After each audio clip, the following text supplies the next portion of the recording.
हम ख़वातीन के दिन का आगाज हमेशा किचन ही से होता है। कोई वर्किंग लेडी हो या फिर हाउसवाइफ, उसने अपना स्टार्ट किचन ही से करना होता है। हमारे दिन की सबसे बड़ी जिम्मेदारी ही किचन का काम होता है, यानी कि बच्चों को नाश्ता बना के दें, हस्बैंड को नाश्ता बना के दें और फिर बाकी घर वालों को नाश्ता बना के दें। नाश्ता सबको टाइम पे मिलना चाहिए। आज की अपनी इस वीडियो में मैं आप लोगों के साथ टाइम मैनेजमेंट के हवाले से कुछ टिप्स शेयर करूंगी और साथ में आप लोगों को बताऊंगी कि आप लोग अपना रमजान स्ट्रेस फ्री होकर कैसे गुजार सकती हैं। स्टार्ट करते हैं आज की अपनी वीडियो। बिस्मिल्लाहिर्रहमानिर्रहीम। अस्सलाम वालेकुम जी, क्या हाल चाल है? उम्मीद करती बिल्कुल ठीक ठाक होंगे, खैरियत से होंगे। हमारे दिन का आगाज भी नाश्ते से ही हो रहा है। सबसे पहले चाय बनी है क्योंकि हमारे घर के तमाम अफराद सुबह नाश्ते में चाय लाजमी पीते हैं। घर में जी साग बना हुआ था तो साग के साथ जो चावलों या मकई की रोटियां ही अच्छी लगती हैं। तो यहाँ जी उठते सारी सबकी फरमाइशें शुरू हो गई।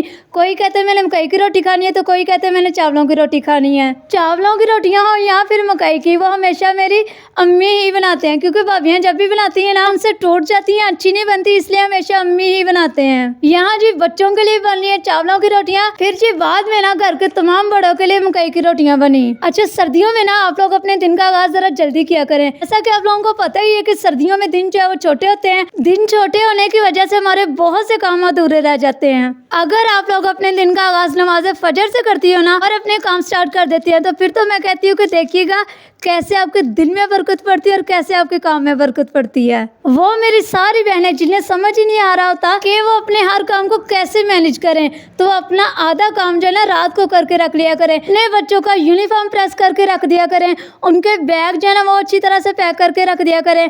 उसके अलावा अगर उनको लंच में कुछ देना है तो वो लंच की आधी तैयारी जो है ना वो पहले करके रख लिया करें। एक दिन पहले की गई प्लानिंग जो है ना हमारी ज़िंदगी को बहुत आसान बना देती है। आप लोग पहले सोच लिया करें, पहले प्लान कर लिया करें कि आज आप लोगों ने कौन से काम करने हैं। ये ना हो कि बस उठी हैं तो उठते सारी अंधाधुंध चैनल करके काम करने स्टार्ट कर दिए हैं। इस तरह आप लोगों को कामों की समझ भी नहीं आएगी और आपके काम भी अधूरे रह जाएंगे और थकावट अलग से हो जाएगी। तो मेरी प्यारी बहनों, पहले अपने कामों को अच्छी तरह से समझो, उनको सोचो कि आपने कौन सा काम करना है, अच्छी तरह से प्लान करो, फिर उसके बाद अपने काम स्टार्ट करो। इसी तरह बहुत सी मेरी प्यारी बहनें जो मिडिल क्लास फैमिली से ताल्लुक रखती हैं, उन्हें रमजान के आने से टेंशन हो रही होगी कि रमजान आ रहा है तो खर्चा ज्यादा होगा और जब खर्चा ज्यादा होगा तो बजट भी आउट होगा। मैं आप लोगों को बताती हूँ कि किस तरह से आप लोग अपने बजट में रहते हुए ना अपने रमजान को बहुत ही पीसफुली गुजार सकती हो। देखिए, एक समझदार औरत जो है ना वो ये बात बहुत ही अच्छी तरह से जानती होती है कि घर में आमदन कम है और बजट भी हमारा कम है, तो मैंने इस बजट में रहते हुए अपने घर को कैसे मैनेज करना है। देखिए, ये ज़रूरी तो नहीं है कि हम भी दूसरों की देखा देखी जो है ना अपने घर में 10-10 किस्म के खाने बनाएं और फिर अफ्तारियाँ करवाएं। वैसे भी अफ्तारी में इतना ज़्यादा कुछ खाया भी नहीं जाता और रिज़्क ज़ाया होता है, तो रिज़्क ज़ाया करने से बेहतर नहीं है हम लोग रमज़ान के पूरे महीने की जो ना प्लानिंग कर लें। कोशिश करें कि एक दिन में जो ना एक ही स्पाइसी चीज़ बनाएं।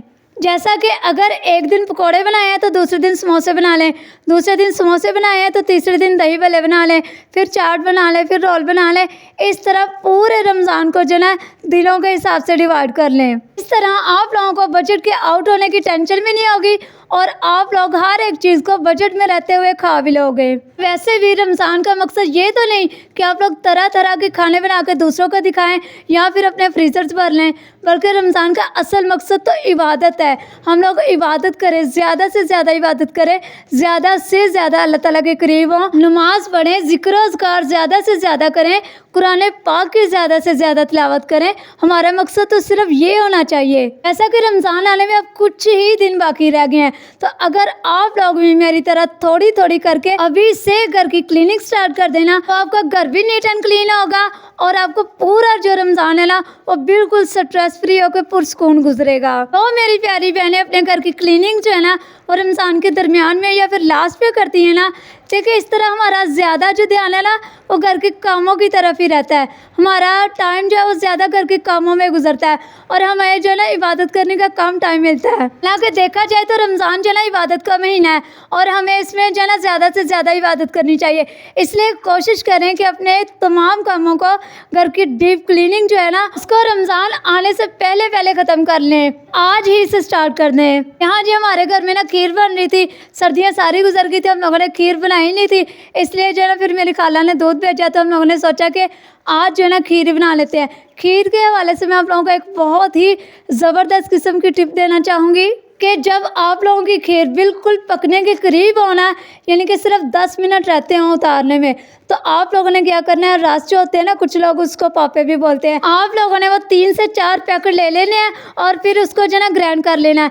यानी कि ग्राइंड करके बहुत ही अच्छी तरह से उसको ना पीस लेना है, बहुत ही चूरा सा उसका कर लेना। फिर उस चूरे को ना, रस का जो चूरा होगा उसको आप लोगों ने खीर में डाल देना है। और इसके अलावा कस्टर्ड जो होता है ना, पिंक वाला जो कस्टर्ड होता है, आप लोगों ने थोड़ा सा यानी कि एक उसका साशे ले ले, उसको दूध में मिक्स करके ना वो लास्ट पे आप लोग खीर में ऐड करना। सिर्फ एक मरतबा आप लोग इस तरह खीर बना के देखें, मैं कहती हूँ कि आपके घर वाले जो ना वो उंगलियाँ चाटते रह जाएंगे, इतनी मज़े की खीर बनती है, बहुत ही ज़्यादा टेस्टी। वो लोग ना खेतों में गए हुए थे, वो वहाँ से ना ये मूलियाँ और शलजम लेके आए। यकीन माने कि ताज़ा ताज़ा फ्रेश जो मूलियाँ और शलजम खाने का मज़ा आता है ना, वो सिर्फ हम जैसे देहाती लोग ही जानते हैं।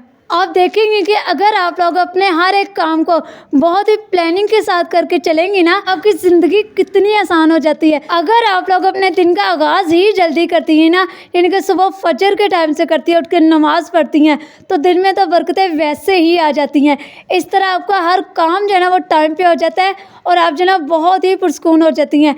इस तरह करने से आपको जो है ना आराम करने का भी टाइम मिल जाता है। अच्छा, वीडियो के लास्ट पे मैं एक बात कहना चाहूँगी कि मेरे जैसे जो लोग हैं ना, अगर आप लोग पैसों से उनकी मदद नहीं कर सकते तो आप लोग उनकी वीडियोस देख के, उनके चैनल को सब्सक्राइब करके तो उनकी मदद कर सकते हैं ना।